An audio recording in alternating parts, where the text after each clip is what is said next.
Welcome in, ladies and gentlemen, to episode 5 of the Just Hone In podcast with your host, Justin Mazzola. And now, I must say, it's going to be pretty tough to top last week's episode. One of our good friends, Josh Vaughn, came on the podcast, as many of you know, and it was epic, to say the least.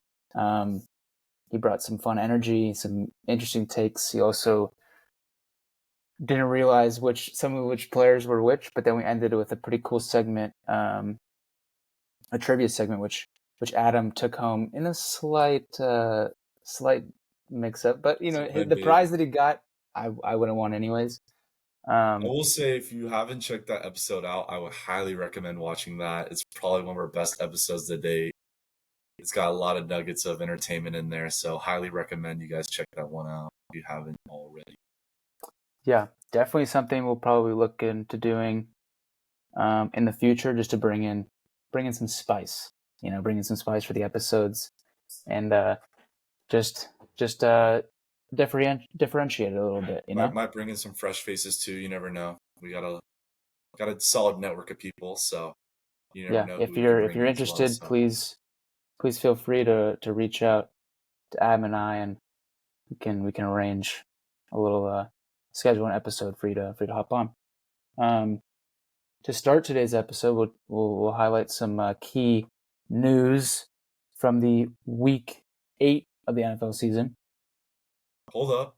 Oh yes, I jumped the gun. We got the biggest news. We're filming this Wednesday night, and the Dodgers just won the World Series. I am so hyped, baby. I am so hyped. I'm geeking right now. Yeah, I think they're the first team to come back from down 5 runs in like a clinching game to where they would win. Mm-hmm. Yeah. One of my coworkers is a Dodgers fan, and she was already prepared to watch the game on Friday night. I was too. I'm gonna be honest. As soon as that 5th run came in, Stan hit that home run. I'm like, all right, I gotta make my plans for Friday because I know it's gonna be coming. But the Dodgers are that team. They came back and they really showed up. Freddie Freeman had a great series. He hit 4 home runs in the first 4 games, including that walk-off grand slam in game 1. That was, as soon as that happened, I had a really good feeling about the series. If you ever know about the Kirk Gibson home run in 1988, that was a legendary home run. There was a lot of comparisons between the two, and I just had a really good feeling about it because the Dodgers won that year too. And looking at game 4, we played really well. We scored when we needed to score, but honestly, the Yankees really shot themselves in the foot. They had 3 errors, total, a bunch of defensive blunders. They kind of did it to themselves. They easily should have won that game realistically. Garrett Cole pitched well for them. He had 5 runs, but 0 earned runs because of that defense. So, you know what? We're lucky we won that one, but I'm just excited that it's over. I just want that ring. I'm so excited we won. I didn't want to have to stretch it out any longer because that series was very stressful. Yeah. Even though we started up 3-0, it was kind of turning the Yankees' way. They dominated us last night, and it seemed the same way it was going to go for game 5, but the Dodgers proved everyone wrong. Yeah. In that game 1 where Freddie Freeman hit the grand slam, I was watching it at Kelly's house with her whole family, and her whole family's Dodgers fans. So they went absolutely nuts. But I was a little surprised. There were 2 outs at the time, no? Was there 2 outs, or was it only one? There was 2 outs, yeah. There's 2 outs, and they're down 1, right? The score's 3-2 in extras. Yeah. And they walk Mookie. They intentionally walked him. Which, it's tough. You got Ohtani, Mookie, then Freeman. I mean, their whole order is absolutely insane. They really don't have a weak spot besides Muncy. You know what I mean? But even Muncy gets on base with walks and whatnot. But anyways, they walk Mookie, and I was surprised by that. I know Mookie's a great player, but Freddie Freeman, and he was dealing with the foot injury, and he hadn't been a power hitter all postseason until the World Series. But he is literally a single machine, like an on-base hit machine. And I'm like, you're going to put this guy up, get a single, you score the tying run, hit one far enough, you get both and you win. You know what I mean? And then he hits the grand slam. I was a little bit surprised by that, but Yeah, nevertheless, I think they had a lefty in Nestor Cortez, so I think they were really seeking that lefty lefty matchup. But like Freddie can hit lefties, and you kind of like leave the bases loaded. Like a single wins the game for us. Like it was kind of because on it's 2 outs, contact, you're running as fast as you yeah, can. It's not like it's less than 2 outs and you're kind of not sure what to do. Like the ball's hit, you're running. So if that ball even would have just been a single up the middle, that would have won us the game. And if Mookie would have done that, that probably wasn't the case. But you can't really go back on that. And the Yankees weren't very happy about that. The Yankees fans weren't happy about that decision. I think Nestor Cortez, that was like his. I don't know if you knew this, but that was like his first time pitching in over a year. no, a month. No, I thought it was September 2023. Was it? I could be wrong. Maybe. It's I almost thought it like was a a month year. because I thought he started off the I season. mean, a year or a month, that's a really high leverage situation to go into.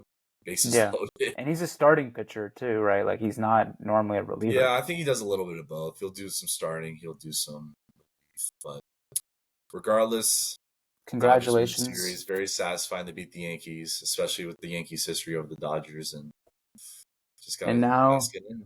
LA can officially, or like in real life, celebrate the World Series. Last time they won was during COVID, so Yeah, there's no parade, or I don't think there was. Um, so I hope the Lakers can do the same thing yeah, that'd be this year, awesome. Imagine the same year again. I mean, the because Dodgers won in COVID and the Lakers they won in won their COVID. ring So, in 2020 as well. The Lakers did, and but if the Lakers win this year, it'd be a 2025 chip, right? So, yeah, but I'd consider it yeah, close enough, right? Close 100%. enough. Yeah, no, it's consecutive. So Yeah. Well, congratulations again to you, your much family, appreciated. all the Dodgers fans. Um, I mean, they're a great team. They definitely deserve to win the World Series. That's for sure. Moving on to NFL news. Sorry to have jumped the gun in the No, beginning. that's fine. I'm gonna celebrate some more after this podcast. So NFL news after Week 8. Deontay Johnson on the Carolina Panthers. The Carolina Panthers 1-7 on the season. Traded away Deontay Johnson to the Baltimore Ravens for, I believe, a 5th or 6th round pick. Could be like conditional depending on what happens. But the Baltimore Ravens, a contender in the AFC, get another good offensive weapon to add into that offense. What do you think about that, Adam? yeah, that's a no-brainer for both sides. This is ideally like dumping one of your players at the deadline. The Panthers aren't contenders. They got that whole quarterback situation going on. Deontay Johnson's solid, so I think the Ravens acquiring him is huge. I mean that just adds to their receiving core. So I think they have solid number one receiver in Zay Flowers, but I don't think they really had like a top caliber next option receiver. So I think Deontay Johnson fills that slot perfectly and kind of relieves some pressure from Zay Flowers in the passing game. So I think it's a good trade for both sides. Yeah, I think it's a good trade for the Ravens. I mean, it's always good to upgrade your wide receiver core. But at the same time, I mean, I guess this move, it just solidifies their roster, makes it even better. But they're running the ball so much with Lamar and Derrick Henry that it really doesn't matter. Maybe, this is more so for when you have that deep playoff run, which is what they're looking to do. They've made a deep playoff run with Lamar in the past several years, but haven't been able to reach the Super Bowl. And this just helps them in those end of game situations when you're more likely passing than running, and gives them a good receiver for Lamar Jackson to throw to for sure. Well, I think it's huge to just stack up your depth because especially this year, and we'll talk about it some more that happened this past week, but just a lot of receivers have been getting hurt. So I think it's just really important that if you're willing to trade the assets, then might as well, build that depth up as big as possible, regardless if they're going to have a big impact or not, because you never know what's going to happen to your main playmakers. Yeah, fair point for sure. Speaking of the Ravens, in Week 8, both Adam and I picked the Ravens to beat the Cleveland Browns He says a no-brainer. It was a no-brainer. I mean, it had to have been, right. The Ravens were on. I think they lost the first 2 games of the season, won the next 5. They were 5-2 heading into Week 8, and they lose to the Browns, who, due to the Deshaun Watson and Dorian Thompson-Robinson injuries, started the Jameis Winston at quarterback, and he popped off. I mean, he had 334 passing yards and 3 passing touchdowns for nearly 24 fantasy points this week. I mean, I'm excited for the guy. I'm happy for the guy. I'm happy for the Browns offense, adding some more players to this fantasy pool of people to start in the coming weeks. What do you think about Jameis Winston and his performance? I think it's surprising, but I think it's exciting as well. That's a cool division right there. They got a lot of contenders coming up. So, if the Browns are able to spoil the party a bit more, then that makes, that division a lot more interesting. Even though I don't think the Browns are going to be a playoff contender, if you can sneak in a win against the Ravens, I mean, that changes a lot of things. So it's good for them. Yeah, I think the Browns have only played the Cincinnati Bengals once and the Baltimore Ravens now once. So they still have Pittsburgh twice, Cincinnati again, Baltimore again. So 4 more divisional games. And if they stack up wins against other teams, like, they can kind of, as you said, like ruin the party for some of these people who are trying to chase the playoffs.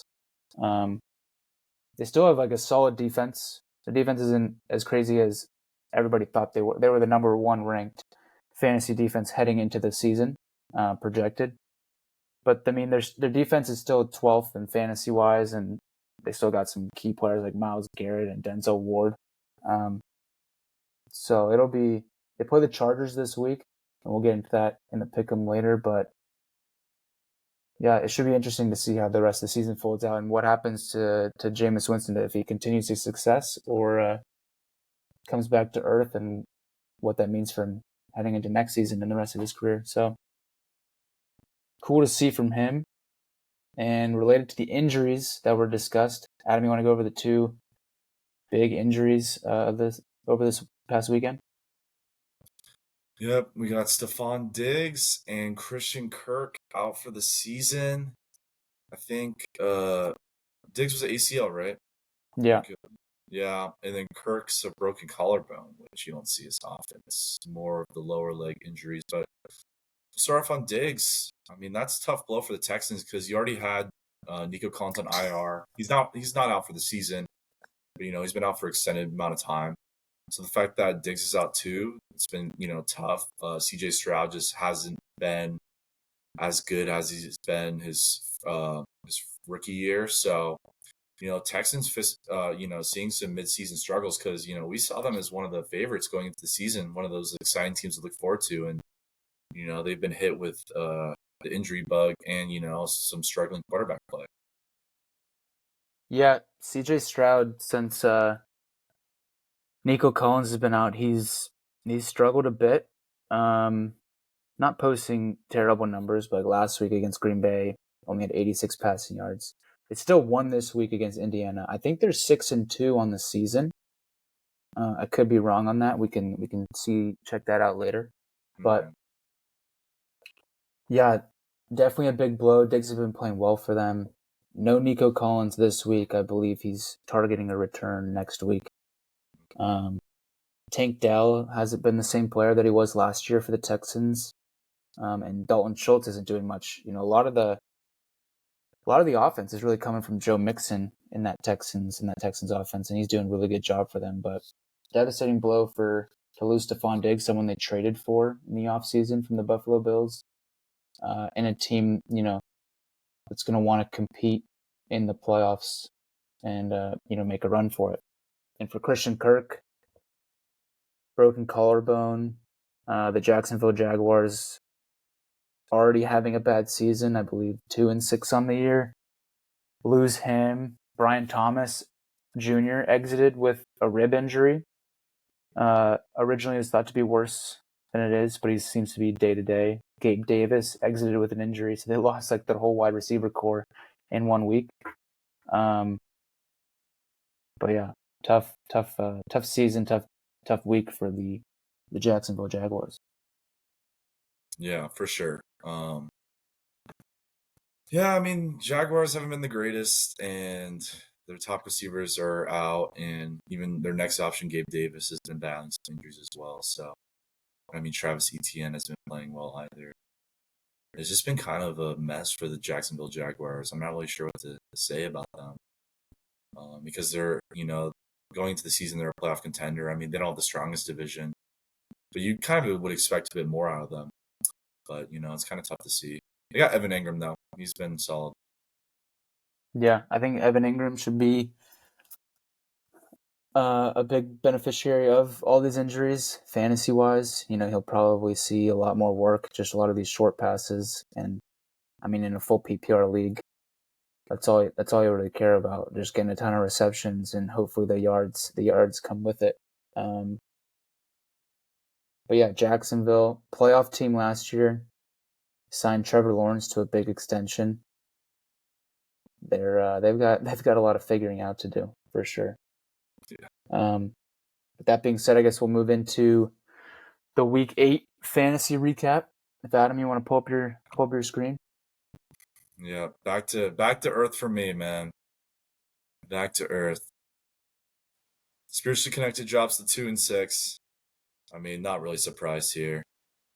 I did play Ruben, who was also 2-5 going into the matchup, but his team definitely on paper looks better than mine. I mean, Brock Purdy had a great game against Dallas, and James Cook doing James Cook things. James Cook has been good, but this is definitely one of his better games. I mean, on my side, it's kind of hard. I mean, 93 points. What the hell? Trevor Lawrence, pretty solid, but it's been really weird because I drafted Mahomes, and I don't even know what to start him or start Trevor Lawrence. It's just a messy quarterback for me. And yeah, I started Michael Pittman over Chris Olave, which kind of bit me in the ass. I think I still would have lost, but whereas Chris Olave, yeah, 18 points. He looked good, man. I just didn't trust starting him because of that Saints offense. He wasn't getting a lot of targets, and they don't have Derek Carr, so I didn't really know what to do. But definitely going to start him this week because they're starting to throw the ball to him now. He had like 8 receptions for 14 targets. But, I just need the rest of my roster to play better. I need a running back. Zach Moss isn't the answer. Looking back, I don't want to say I regret trading Najee, but like I kind of wish I had him right now because he's been doing so much better than Zach Moss. Probably just because I traded him. It is what it is. But I'm 2-6. Andrew's 2-6 as well. So there's only 2-6 teams, but there's some other 3-5 teams. Ruben among others. I think my co-host as well is 3-5. So we'll touch on that later. But I mean, I just gotta try to win week by week. I don't know. I gotta get lucky because my team.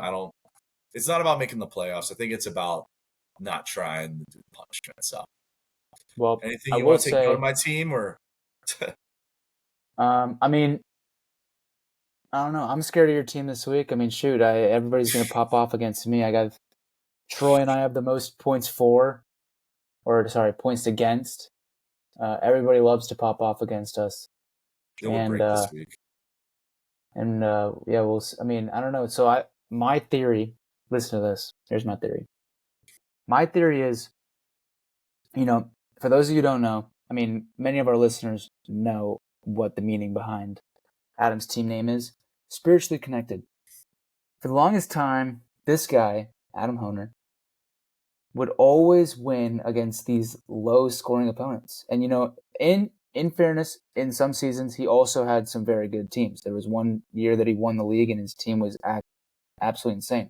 But there's other years where in the playoffs he's starting Rex Burkhead and some other no-name person, and they both score over 20 fantasy points, and he advances in the playoffs. Or that was even in the championship game. I lost to him. I lost to Rex Burkhead, among other people who I can't even remember their name. Like, that's how irrelevant they are in the overall fantasy world. Lost to him in one of the rounds. He goes on, he beats someone else with a similar lineup. But Adam's team was always good. I just had some Adam's team always seems to find a way. Not And last year.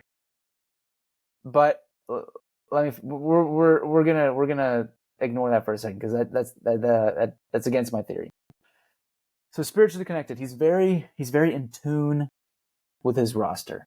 Okay, it's not about how you play; it's about how you perform, which to me makes absolutely zero freaking sense. But nevertheless, let me get to my point. You have been so focused on the Dodgers this postseason. All of your spiritual connection has gone to the Dodgers. And guess what? It's It worked out paid for off. you. It paid And it off. paid off. Now, Dodgers tonight, filming this episode on Wednesday, October 30th. Dodgers tonight just won the World Series. So now you have that's some relief. That's over with. They've won. The season's over. You no longer have to give energy to help that team, win, right? So now all of it's going to go into this. All of it's going to go into this. And I play Adam this week.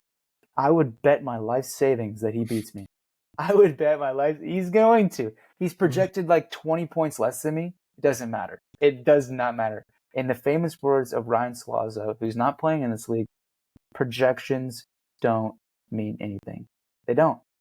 They don't. And Adam, you're gonna bring it to me this week. You're about to move to 3-6. I'm gonna go on a 6-game losing streak. End of story. Next matchup. You're talking nonsense, bro. You're talking nonsense. We're gonna do a team comparison. We're gonna after we go through all the week 8 matchups, we're gonna go through our week 9 matchup, and you're gonna be able to see these teams. And there's no way that my team is beating this team. My But that's the team is thing. the That's the worst. thing. My No, team. bro. I think. No. I think personally. I think my team is good. I think I like the players that I have. Now they're not the upper echelon of players. Like they're not crazy good. I feel like they're just solid guys that everybody knows, and like you're like, oh yes, that's a solid football player. I'm on a 5-game losing streak, so until I win one, I'm sorry, you can't say my team's good. I've lost 5 in a row. Started out the season 3-0. I like my team. I put up 180 points one week, 150 the other, and now 5-game losing streak, 3-5, on the brink of doing a freaking punishment yet again. All right, dude. Maybe we'll do the punishment together. We'll draw or something. Maybe we will. All right. Our next matchup. We're actually going through the matchups this week because we don't have the big section this week, so have some extra spare time. Justice Radler wins 155 to 126 behind CeeDee Lamb. Drops 40 points. What did you think about his performance, Justin? I think it's a bunch of freaking garbage, if I gotta be honest. I mean, 40 points, yes. He got it. He got like all those points in the fourth quarter, which, I mean, in fantasy, it's like you don't really care about when you get the points as long as you get the points. But if I were Jack, I would be very, very upset, considering he still put up a solid week in 126, and maybe that fourth quarter at the end of it doesn't really move the needle any further than it already had gone. But he got it all in the fourth quarter. CeeDee Lamb, great player, but the Dallas Cowboys, man, they got to figure something out. They're, I think, like 2-5 on the season, or 3-4, something like that. They got to figure some stuff out for sure, because CD and Dak can't carry him to the promised land. Yeah, I would say Justice's team looks like a championship contender. He's up there. Definitely. I mean, he's 6-2, right? He put up 155. He's been scoring a lot in recent weeks. And yeah, I mean, Cooper Kupp's coming back healthy. Kyle Pitts now all of a sudden is top tier tight end. I mean, he's had several good weeks in a row now, but you had 2.5 seasons of like just crap. So he's coming into play. Drake London playing well. Down week this week, but like overall, he's playing really well. And Rachaad White and James Conner just putting up solid numbers. I mean, they put up 15 and 14, or 15 and 15 basically. Those are good numbers for RBs for sure. Yep. Jack's side, Calvin really had a good week, 22, but I mean, I feel like they looked like garbage time performance. I don't know. I didn't watch the game, but they lost 52 to 14. So I don't know if Yeah, that 20. I don't know if that's a ghost 22 or. I think he had 15 targets and he had Oh, 10 wow. reception. He had 10 receptions. Okay. I think most of the work that he got actually came in the first quarter, when at some point in the game was tied 14-14. So I think he got a lot of the work in the early going. But then that kind of scares you, like why did it fall off? But 10 receptions, 15 targets, that's a good number to see, especially after a struggling season. No longer DeAndre Hopkins in that wide receiver core, so maybe there's a little bit more attention going Calvin Ridley's way. Yep. Just hope he can do it, week after week. Since he's not on my team, I hope he doesn't do it. But for Jack, sure, go for it. Our next matchup, another, I would say, championship contender, beats Troy. He drops a measly 89 points. I would say one person that stands out from Patrick's team is someone new, I would say, is Cade Otton. After those two injuries from Chris Godwin and Mike Evans, Cade Otton is for sure became that number one option in that Buccaneers offense, which is crazy. He dropped nearly 30 points. Can you click into Cade Otton? Of course. And scroll to the bottom. When was he transacted? October 3rd. So he stashed him for a little while. Okay, he's had him for a while. I'm not too upset. Now, who is his backup tight end? He is Freiermuth. Gosh, dude, I think Patrick is definitely the favorite, in my opinion. I would agree with that. Look at his roster, dude. It's ridiculous. It's ridiculous. And then now he's got Cade Otton, who's getting a bunch of work. On the flip side, you have Troy, who, hasn't had Christian McCaffrey all season. I think Troy made some really non-advantageous trades this year. I think he traded away Brock Bowers, who was just because he had two tight ends, but Brock Bowers is definitely a better flex play than Keenan Allen. Yeah. And he traded away Brock Bowers for Wan'Dale Robinson and someone else. He's getting Nico Collins back maybe next week. Maybe that boosts his roster, but yeah, tough year for Troy for sure. But I feel he's made the playoffs every single year, and he always talks a big game. So, if I go down, I hope he comes down with me because he needs a sense of reality. I mean, sure. I would love to have a new person in the punishment. That's for sure. I don't want to. Yeah, that'd be I fun. thought I was good at this game. We have a podcast about football, right? Now, I mean, this is new. I put so much time into this app. It's ridiculous. And, at the end of the day, it is all just luck. Luck of schedule, luck of the players you draft. There's some skill you have to know. Waiver wire, draft strategy, stuff like that. But, I mean, at the end of the day, you got to get lucky. No one can predict who's going to be the best players in the fantasy season. And Patrick's on a 6-game win streak. He started out 0-2. He's won 6 in a row. His team's looking good. I would be scared of going up against his roster for sure. Yeah, his team's cooking. For sure. Our next matchup, Justin. We previewed this matchup last week with our special guest episode. And my prediction was correct. Unfortunately. I don't know if I'll say unfortunately because I'll be non-biased here. But I'd like the curse to be broken for Justin. Yeah. This is episode 5 of our podcast. I'm on a 5-game losing streak. I haven't won since starting this. Dude, we're 1-9. We're 1-9 combined. That is ridiculous. So maybe don't trust any of the advice we give you or any of the analysis we have. But, tune in every week. We love the attention. We want to see where this thing goes. Prior to the week, I had DK Metcalf and T. Higgins in my lineup. They both got ruled out with injury, so I had to start Jaden Reed and Jalen Waddle. They didn't do much. Saquon, all of his touchdowns got stolen by Jalen Hurts with the frickin' tush push. Jalen Hurts had 3 rushing touchdowns. I need all those to go to Saquon. Not like any of that would have mattered, but that's beside the point.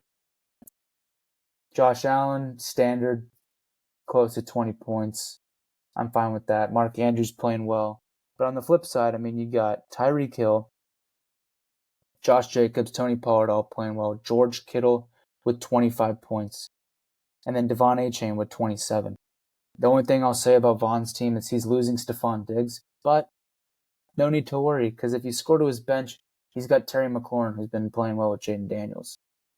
He had 17.5 points. And if you click into Terry McLaurin, I mean, he's the wide receiver 9 on the season. So I think Vaughn's team, he's a sleeper. He lost a few weeks because he was dealing with the Miami Dolphins not playing too well. But if Vaughn makes the playoffs, which he's in 5th right now, he's definitely a team to watch out for. Yeah, Tua's back, and it's definitely helping his team. I mean, Achane with nearly 27 points. You can definitely tell that Achane, unfortunately, is Tua dependent, but as long as Tua's playing, it doesn't matter. And I mean, Tyreek Hill didn't have a great week, but it's been better than some of his other weeks without Tua.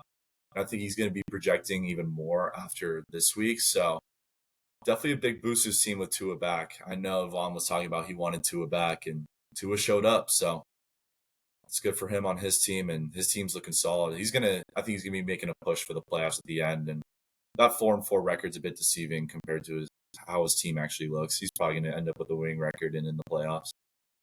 Yeah, I mean, I think given the current playoff seeding and structure, I'm rooting for our boy. He was on the podcast last week. I'm out of the playoffs right now. Adam's out of the playoffs. Let's go Vaughn. Until we get a guy who comes in the podcast and one ups him, I'm rooting for Vaughn all the way. Yeah, gotta prove the doubters wrong. Like a lot of people doubt Vaughn. They doubt he his beat your draft strategy. GG curse with that optimism, baby. That's how you got to bring the energy, is that optimism. So I guess you just got to push through. Our penultimate matchup from last week, Z Witt squeaks one out against Lucas. Jalen Hurts was the main part of his team. Had a great week. Probably one of his highest scoring weeks of the year with 35. Kyren Williams had a solid week as well. His team just looking solid. Yeah, and I think he's got a solid RB2 now off the bench, and Tyrone Tracy, who's getting a lot of work. Yeah, he's probably going to plug him in next week. I think he might be dealing with a head injury heading into this week. So he misses 1 week, but the rest of the season, that's been Zach's biggest weak spot. This is RB2. He's had to play Alexander Mattison and on a terrible Raiders offense, and Ty Chandler, the backup, getting no work behind Aaron Jones on the Minnesota Vikings. He's 4-4. I think it's a little deceptive. I think he's got the lowest points against in the entire league, like by a long shot. Like everybody else is in the 900s or over 1,000, and everybody scored against him is only 800 something. So Z-Witt's getting a bit lucky, but his team, as the weeks go on, is improving with players now stepping up. Evan Ingram and Tyrone Tracy, definitely names to look out for on Z-Witt's roster.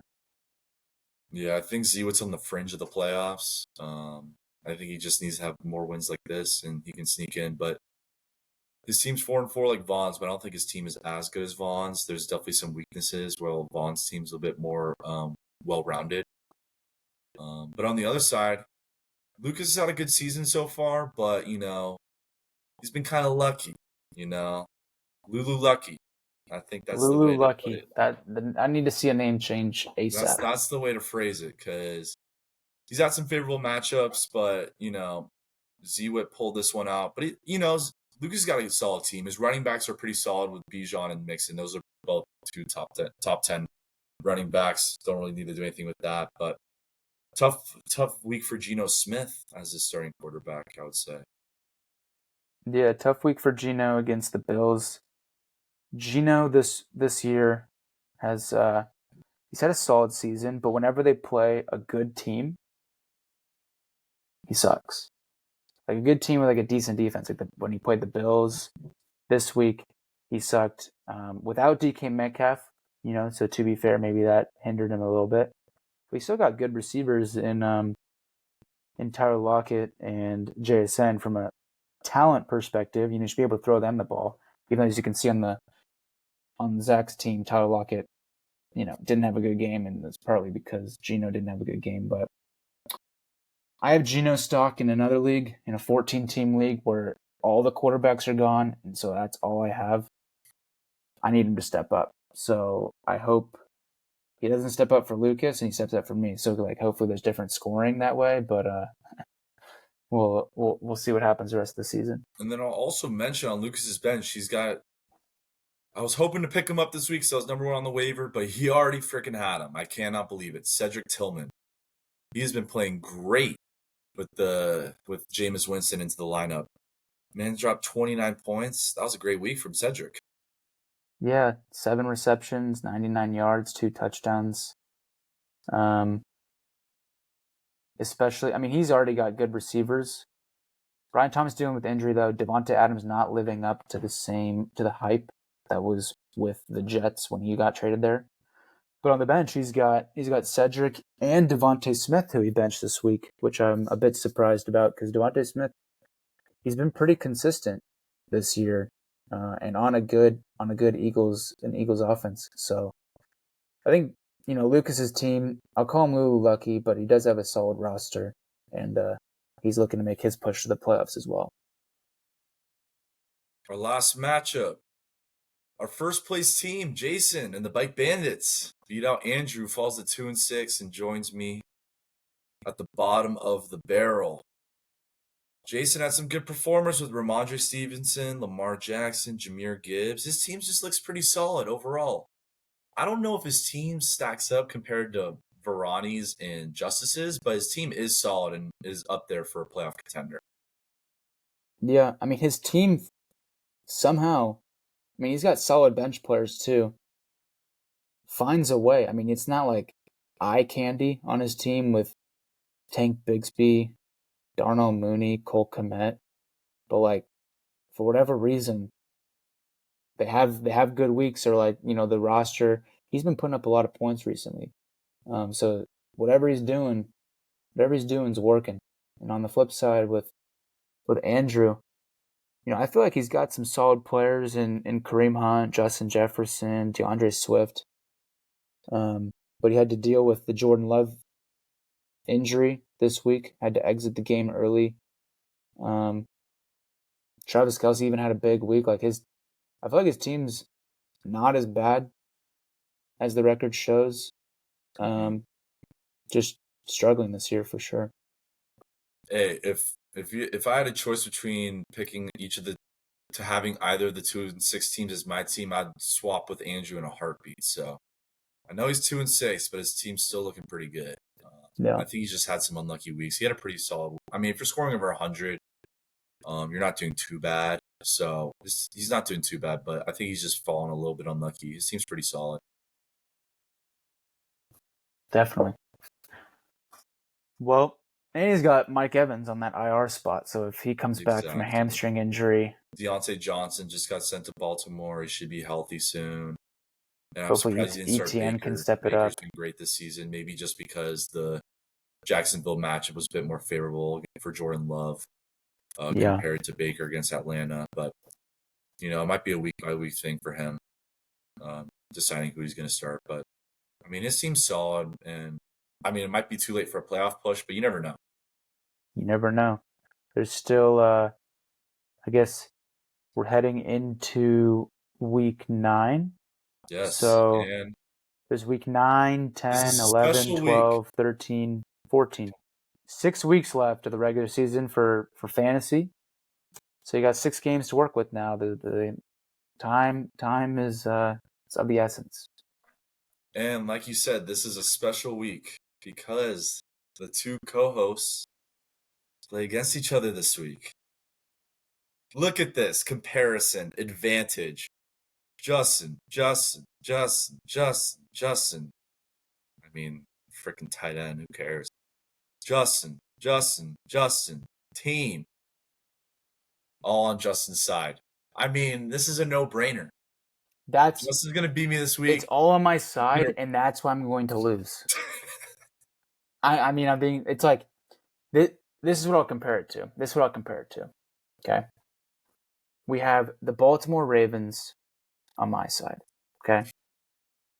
we have the Cleveland Browns on Adam's side. This is last week. Oh, no brainer. Ravens going to win. Well, the Browns won that game, and I think it's all going to be led by all of your fantasy superstars, and they're going to get the job freaking done.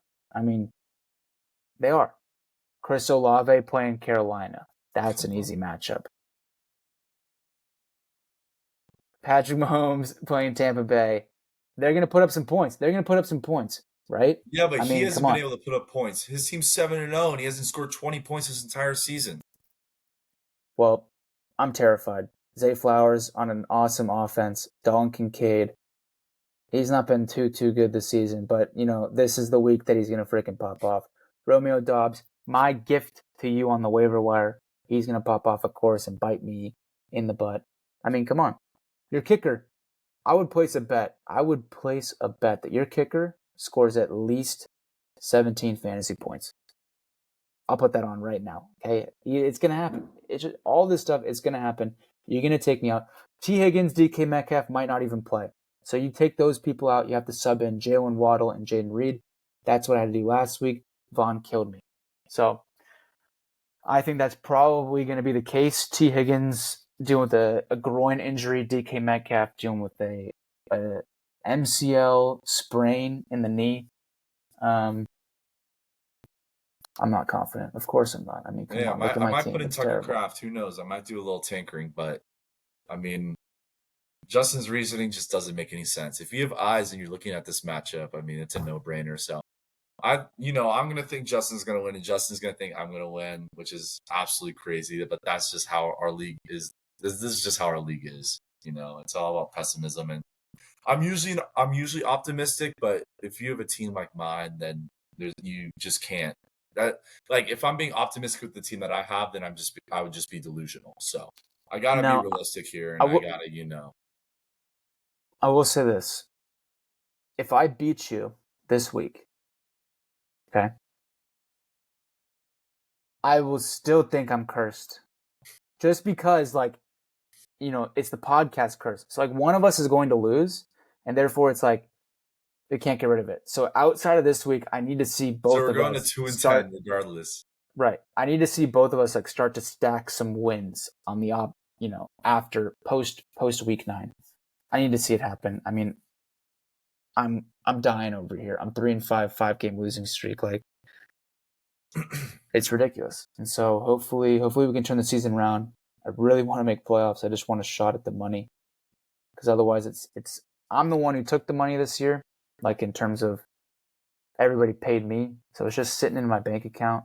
And even though it's not my money, it still feels bad if I have to pay it out. Does that make sense to you? Yeah, I get it. I had to do it last year. Yeah, but you didn't know you had the money. That's the thing. I forgot. Anyways, if you can take anything from this matchup, you just know it's going to be a high-scoring barn burner. So keep your eyes peeled for next week as we review this matchup. Do any of us? Yes. See, this is just more fuel to the fire. You have the players in the Monday night matchup. The Monday night matchup is the Kansas City Chiefs against the Tampa Bay Buccaneers. Okay, you have Patrick Mahomes. You have that Monday miracle connection ability if you decide to play Patrick Mahomes over Trevor Lawrence, and I think that's gonna be the difference maker. I really do. All right, whatever, man. I'm gonna be sitting at 1% going into Monday, so it won't even matter. Anyways, We'll see. we'll move on from that. It's just a bunch of pessimism from us, having absolutely no confidence in our teams. But I mean, if you're dealing with what we're dealing with right now, I'm sure you'd understand. All right, I think it is time for Pick'em. I won again. I'm 2-0-1. So I See, got a decent lead. winner over here. Winner, chicken dinner. Okay. Whatever, man. I'll start it off with the first matchup. I'm going with the Texans. I mean, I just can't pick the Jets right now. The Jets have been absolutely brutal recently.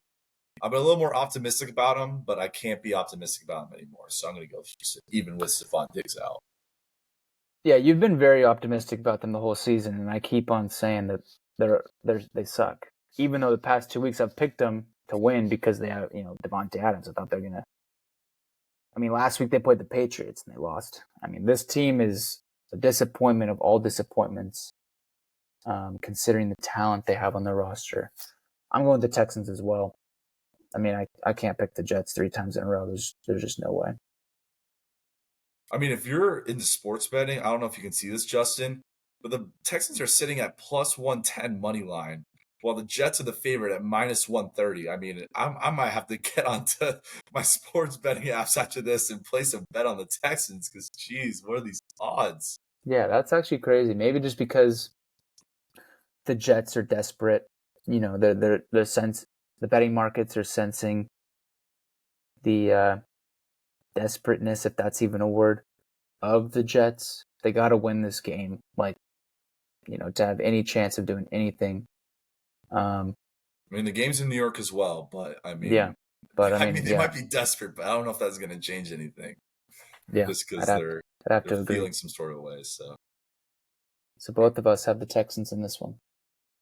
All right, the next matchup: Dallas versus Atlanta. Justin. For that same desperate factor, I wanted to go with the Dallas Cowboys, considering I believe they're sitting at 3-4. They need to win games. Although they just paid Dak and CD a ton of money, and it's not paying for Jerry Jones. It's not working out right now. But I'm gonna have to go with the Atlanta Falcons in this one, just considering their offense is solid. They've got a lot of good players, and their defense is okay as well. At home in Atlanta, I'm going Atlanta here. I think this is a good test for the Dallas Cowboys because I think we've talked about this before on the podcast, but Dallas is really good against the not so good teams, but they struggle against those like upper echelon teams. And I feel like the Falcons are kind of like in between that, where this can kind of be like a test to see where the Cowboys are at. Because if the Cowboys lose this game, I don't really see them doing well for the rest of the season and into the playoffs. So if they do win, then maybe they are that team that can come into the playoffs and make a run. But I'm gonna go with Atlanta. I think Kirko has got this matchup against Dallas. All right, Miami versus Buffalo. I'm gonna pick Buffalo. I know Tua's back with Miami, but they still only have 2 wins, and I mean, like I said, Buffalo's looking great. They got that. They're that team, so I'm going Buffalo. Yeah, I'm going Buffalo as well. In Buffalo, getting closer to winter time, like winter time, so maybe there's a weather factor there. I think the Bills they have a very good record against the Dolphins, in the Josh Allen era. So I got to go Bills here. Tua's back. Miami Dolphins offense looking slightly better. But I think the Bills will be too much for them to handle. Okay, Vegas versus Cincy. Justin. I'm going Cincy here. Another terrible team in the Las Vegas Raiders. Cincinnati's got a good team, even though I think they lost this week to the Eagles, which is a good team. No T. Higgins. I think T. Higgins is a big difference maker for the Bengals. They've been playing well with him. Their offense is really good with him. It allows Jamar Chase to kind of roam free, not getting bracketed or double covered. So I'm hoping T. Higgins comes back this week and actually plays the whole game. He has a history of playing in games that he's like a game time decision or questionable going into the weekend. He plays and then he's out after the first drive because he re-aggravated it. So I hope if he plays, he's healthy. And I think if he plays, the Bengals win this. And I think even if he doesn't, I think the Bengals should still win this. Yeah, I'm gonna go with the Bengals as well. I mean, the Bengals haven't hit their potential yet because I feel like they're a much better team than what they're putting onto the field. But I just can't trust the Raiders right now. The Raiders can't really put anything together, honestly. So I'm gonna go with Cincinnati. Yeah, I think they are better than their record, but you you the issue is we can't keep saying that as the I season know. goes on. That's Like why I phrased it they differently. got I to said they haven't they hit got their they potential got to yet. put it together. They got to put Yeah. it together. Time's running out as it is for us in our fantasy league. They got to streak together some wins Well, they ASAP. got some more time than we do in fantasy because the fantasy playoffs are during the regular season of the NFL. So Yeah, they got a little bit more time, but every win does matter. So, all right. The Los Angeles Chargers versus the Cleveland Browns. I'm doing it. I'm going with Jameis Winston and the Cleveland Browns. They're Oh riding hot shoot! right now, and they're playing at home. The Chargers, they're kind of hit or miss, honestly. The record, they're 4-3, but I think the Browns are riding in hot with Jameis, and I'm just gonna ride with the hot hand. I'm going Cleveland. I think that's a solid pick. I was in between on this. I'm gonna double check what I submitted because I honestly don't remember. I believe I was leaning Browns, but ended up picking Chargers. But I don't want. Yes, I picked the Chargers, so I'm gonna go with the Chargers on this one. I think it should be a close game. I think the Browns. I mean, they just came off a win off the Ravens, so they definitely, things are trending upward. Jameis played well, but I'm gonna have to go with the Chargers on this. I think they got a solid team in LA. Their defense is decent. Um, Going into Cleveland might be tough, but I'm gonna go with the Chargers on this one. Lad McConkey, by the way, coming off a big game. The rookie out of Georgia for the LA Chargers had like 26 fantasy points this week. He had 2 touchdowns. Big game. Hopefully that continues. Man, what a matchup! New England versus Tennessee. Justin, who you got? I'm going New England here. I'm going New England. I think they're probably. I mean, I don't know who's gonna be starting the quarterback. Drake May, I think, exited last game with an injury, but Jacoby Brissett came in and did a decent job. I mean, it was a low scoring affair against the Jets, but it's not like the Titans are putting up a ton of points either. So I'm gonna go with the Patriots on this one. I'm gonna go with the Titans. It's kind of a coin flip for me, I feel like, but I think the home field advantage may help in this kind of matchup. These both two teams are bottom of the barrel. It could be anyone's game, but I'm just gonna go with Tennessee. All right. Washington versus New York Giants. I'm gonna go with Washington. First one to start, that Hail Mary was insane. I'm surprised we haven't even talked about it yet. That I don't know if you watched that live. I didn't, but that that Hail Mary was insane. I have a friend in San Diego who's a big Bears fan, and he was hating life on Sunday. So, but I'm gonna go with Washington in lieu of that. I mean, they beat the Bears, and they're just so much better than the Giants. Their team's looking great, and um, some people might say the Washington Commanders run might be fake, but I think they're pretty legit. I think they're gonna make the playoffs and have a decent run. I think they're definitely legit. I think their defense is getting better by the week with Dan Quinn at head coach, defensive minded coach. Um, Last week I was excited to watch the game between the Commanders and Bears. Although I picked the Bears to win in the pick'em last week, under the impression that they would not play Jaden Daniels. I thought Jaden Daniels was going to miss the week with a rib injury. I probably still would have picked the Bears just because I thought the Bears were playing well going into the bye, coming off a bye week. Um, but yeah, that Hail Mary was insane. I was watching it live because I picked the Bears to win, and I knew it was close, and I was like, well, is it going to happen? And I'm sure you saw it, but the cornerback for the That was Bears hilarious. was taunting the Washington Commander fans prior to the snap of the play, turning around, being like, hush, hush, or like trying to get the crowd roaring just because he thought, the Bears are going to win, even though they're playing in an away game. And that play was long. Like, Jaden Daniels had forever to throw the ball. But prior to snap, Bears cornerback taunting the crowd. The ball is snapped. He's still facing the crowd. It's like, oh shoot, the play started. Turns around, runs to the end zone, and to make it even worse, as a cornerback on a Hail Mary, you're supposed to slap the ball straight down. You're supposed to just don't even worry about an interception. Just slap it straight down, unless you know you're for sure going to catch it. You just want the play to be over, and instead, he tips it up, and it flies up over his head to Noah Brown of the Washington Commanders. Noah freaking and they Brown.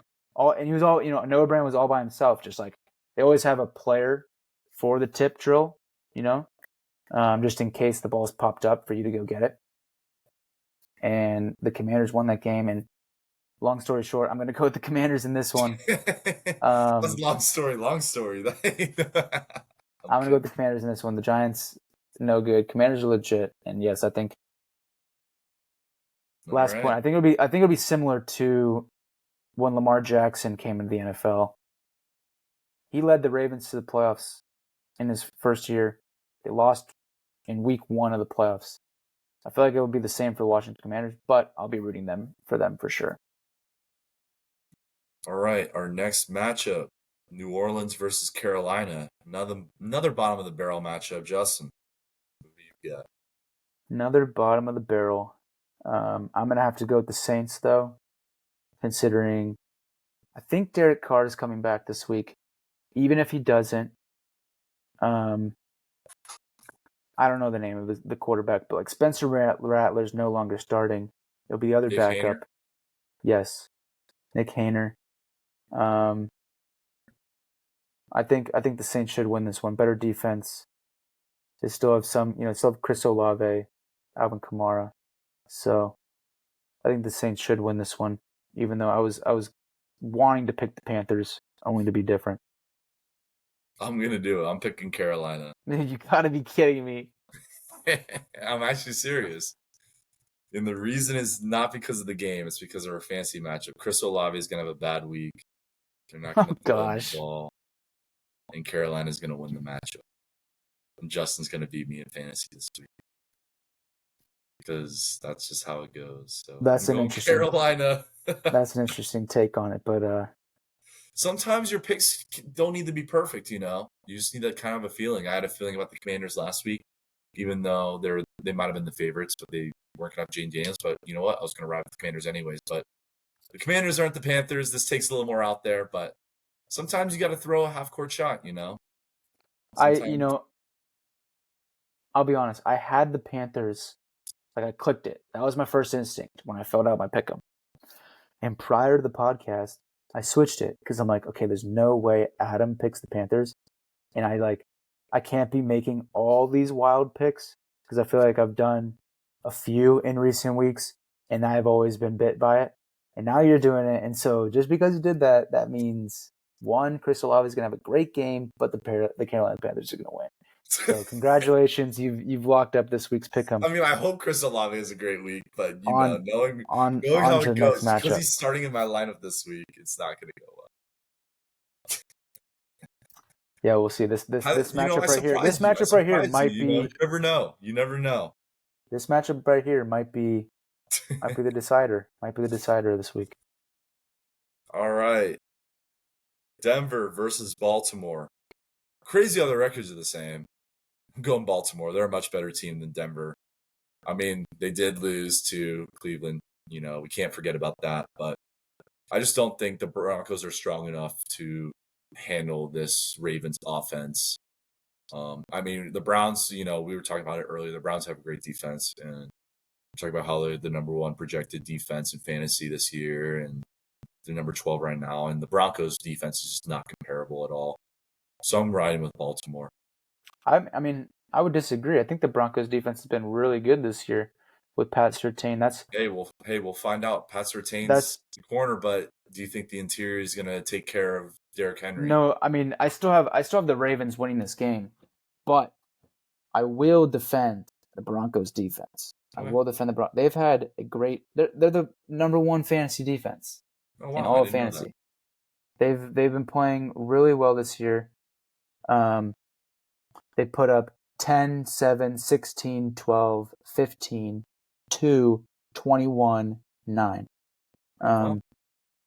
They haven't had the toughest of schedules, I will say that.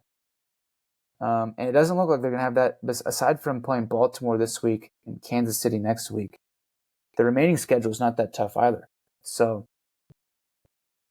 they're in a division with the Raiders, the Chargers, the Chiefs, who's their only problem. And so they have the Raiders and Chargers. What's up? You gonna ride with the Broncos then? I'm not riding with the Broncos, but I just wanted to say the defense is pretty solid. But yeah, I'm gonna go with the Ravens. Lamar, Derrick Henry should probably be too much for them to handle in Baltimore too. So it'll be a really real test for the rookie, Bo Nix. All right. Kicking off the afternoon games, we got Chicago and Arizona. Justin. I'm gonna go with Chicago in this one. I hope their offense turns it around. I have various stakes in Chicago Bears offense across fantasy leagues, so I'm gonna go with the Bears in this one. Yeah, I'm gonna go with the Bears as well. Hopefully, this game doesn't come down to a Hail Mary and that corner's in. But yeah, no, I'm gonna go Chicago. I like their team. I mean, dude, they should have beat the Commanders. They played well last week. Take the Hail Mary out of it. They did play really well last week. So, and the Cardinals aren't at the Commanders level, so I'm gonna go Chicago. Yeah. Jacksonville versus Philly. I'm gonna ride with Philly. I mean, the Jacksonville offense has been tough this year, and now with Christian Kirk out, that even hurts them even more. You like that pun right there? Yeah. Yeah, no, I'm gonna ride with Philly. Philly's just the better team right now. Yeah, the Jaguars defense is pretty bad. You got Jalen Hurts, Saquon Barkley, AJ Brown, Devontae Smith, and potentially Dallas Goedert returning to the lineup this week. It's gonna be way too much for the Jaguars to handle. In Philadelphia. Philadelphia should win this. All right, Justin, I'll give you the pleasure of leading off this one because this is a really good matchup. Detroit versus Green Bay. I got Detroit. I think it will be a good matchup. But, I mean, Detroit's offense is ridiculous. Like, they put up, I think, 40-plus points last week. And Jared Goff only threw for, 80 or 100 yards. Like, he didn't even have to do anything. And he still ended up with 3 passing touchdowns. So, or 2 or 3. The Lions look really good right now. They're dominating. Packers, maybe with Jordan Love or without him due to the injury he sustained last week. So I'm going to go with the Lions in this one. Yeah, I'm going to go with Detroit as well. Dude, their offense looks great. I mean, you said it. Like, their offense is great. And, I mean, don't get me wrong. I think Green Bay's offense has been very solid this year, too. They've been up there as well as one of the top offenses, in my opinion. But I just like the Lions' offense against Green Bay defense rather than Green Bay's offense against Detroit's defense because I think Detroit's defense is very solid. Aiden Hutchinson's not playing, obviously, due to that injury, but their defense is still amazing, and the Detroit offense looks absolutely unstoppable. So I'm going to ride with Detroit. Yeah, I mean, I just looked it up. Jared Goff had 85 passing yards last week, and they put up 40-plus points. That's crazy. That's crazy. So even when Goff's throwing the ball, like, once he starts even throwing it more, then who knows? Yeah. All right, next matchup. The Rams versus Seahawks, a little NFC West matchup. I'm going to go with Seattle. I think Seattle's actually a solid team, man. And I think this is a favorable matchup for Geno. I think the game at home is going to help. And, I think the Rams are just kind of, they've been dealing with a lot of the injuries. So I think they're really coming back up to speed, really. They're still trying to figure it out. I'm going to ride with Seattle. I'm going to go with the Los Angeles Rams here. I think they're coming off a really impressive win against the Vikings last Thursday night. They have Puka Nacua healthy, knock on wood, because he's on my team. They have Cooper Kupp back healthy. They have Kyren Williams. I think similar to last season, the Rams started slow and then went on an insane win streak, like won the last 7 out of 8 games, made the playoffs, and gave the Lions a run for their money in the playoffs. I think this is when the Rams start to pick it up a little bit, and so I'm gonna go with the Rams in this one. Yeah, I think this game's gonna be close regardless. Can go either way. All right, Justin, lead us off. Indy versus Minnesota. I have the Minnesota Vikings in this one. They played well against the Rams last week, but I feel like they played really well early on, and then it kind of fizzled out. A lot of their players got involved early on, and they weren't able to continue that offensive efficiency. But the only reason why they're leading Colts is because Joe Flacco just named the starting quarterback for the Indianapolis Colts over Anthony Richardson, who's been struggling to pass the ball accurately all year long, completing like 40% of his passes. Even asked for a sub last week for like one play, which you're a quarterback. Like, I've never seen a quarterback ask for a sub. I've seen a wide receiver, running back, like you just have a big run, you get hit hard, like, all right, come get me. But a quarterback taking a play off, like that's just unheard of unless you have to go get checked for an injury and then you come back in the game. But he just came out because he's like, yo, I'm tired. Like, dude, you can't. Get breaks. You get breaks. You get entire drives where you're not playing. Like, I don't really understand that. Yeah. So I got Minnesota in this one, even though I think the Colts offense should be looking a lot better with Joe Flacco under center. Yeah, I got Minnesota as well. Gonna be a close one. It's just kind of hard for the Colts because they're kind of going back and forth and, not really sure what their identity right now. Because, the swapping of the quarterbacks, that's tough to deal with. It's definitely easier when you're riding with the same quarterback the entire year and your quarterback's wanting to stay in the game. So I'm going to ride with Minnesota in this matchup. All right.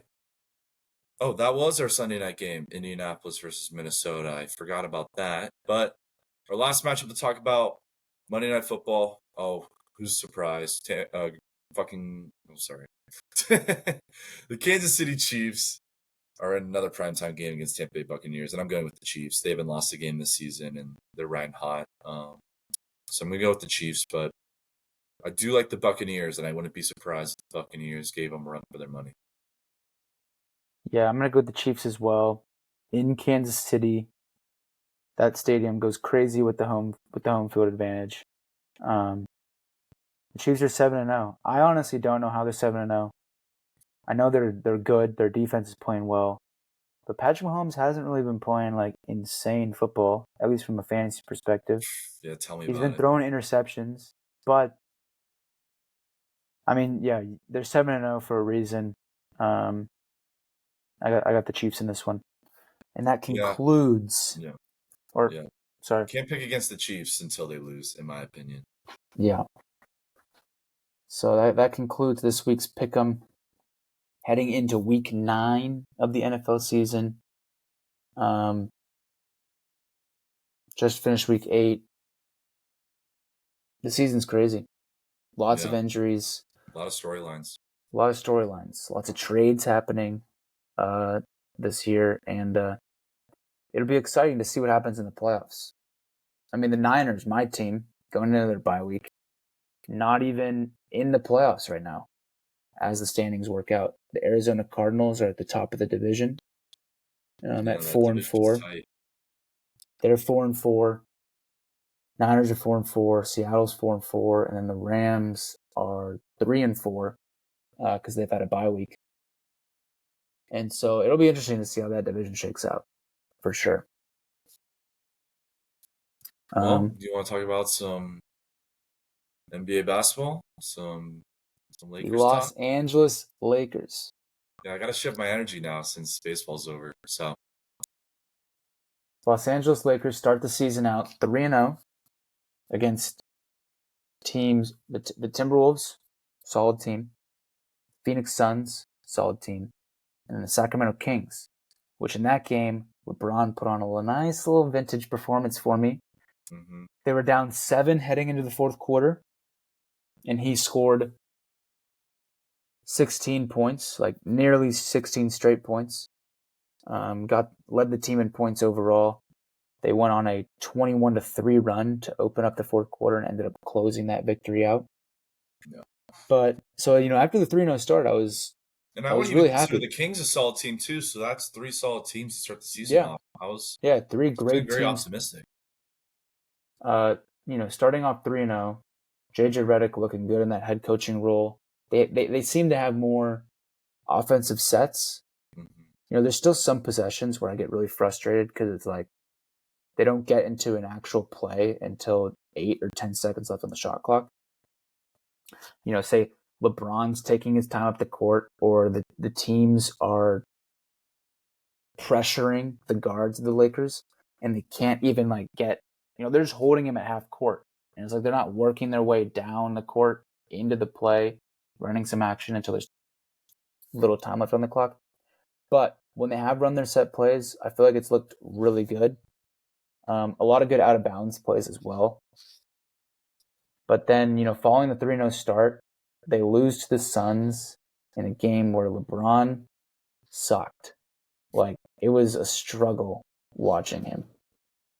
And they lose to the Cavs today by 20 plus points, where LeBron played better, but Anthony Davis did not have that same energy he had in the first 4 games of the season.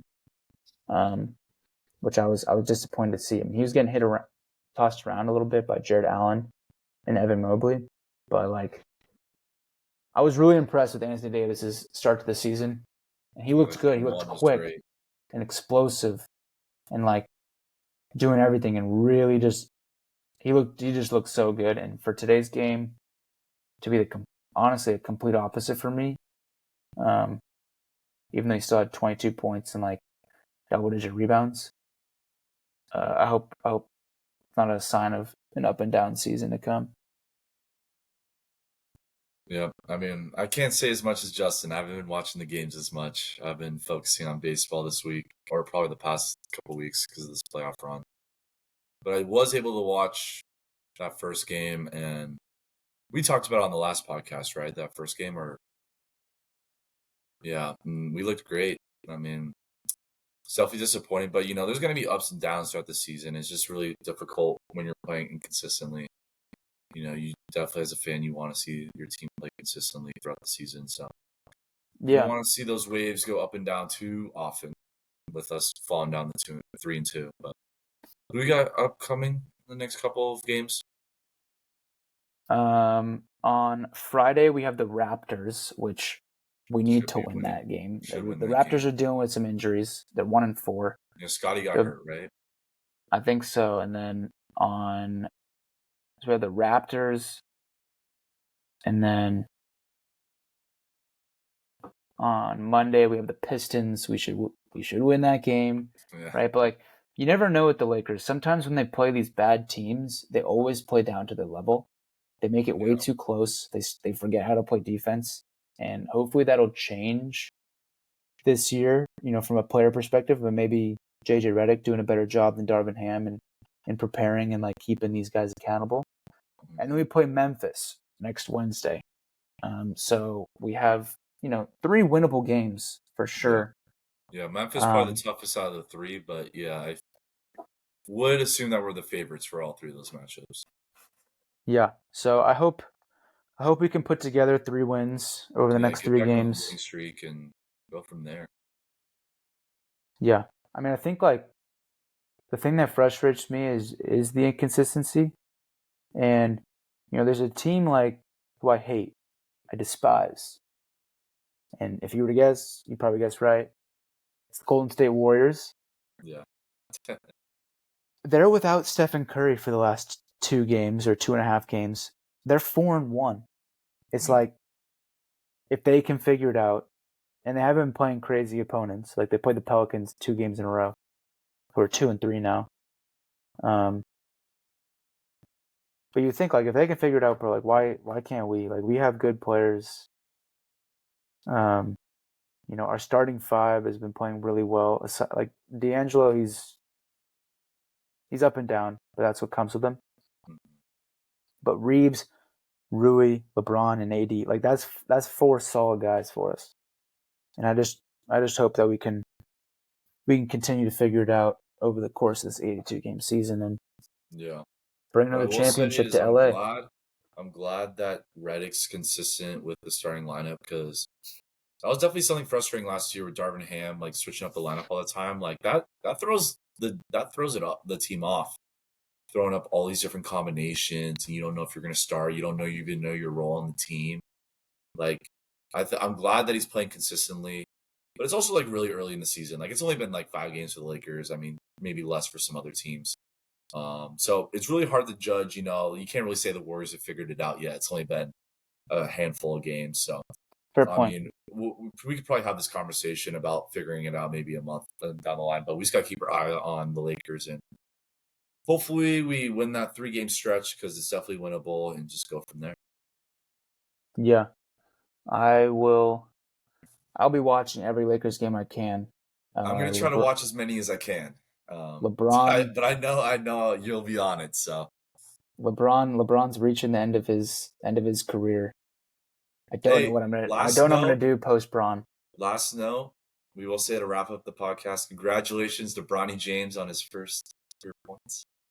First career points, a little mid-range drain. And which was crazy about that, so the game was in Cleveland, and LeBron played in Cleveland for a lot of his career. From Cleveland. Exactly. Bronny went to a lot of his dad's games in Cleveland, Ohio, at that center. Scored his first points, and the crowd at an away game went crazy. Oh, I bet. It was like a game winner. Like he makes a mid-range jumper in garbage time, down 20, and the crowd went nuts. It was cool to watch, but it's just insane. We'll see what happens with his NBA career, as well as the Lakers season. But yes, that wraps up episode 5 of the podcast. Dodgers win. Our teams still suck, and hey, at least there's some sort of positive in my sports life. Hopefully the Lakers fantasy is not going. It's like the opposites. It's opposite right now. So yeah, gotta take the wins where you can get them. Congrats to you.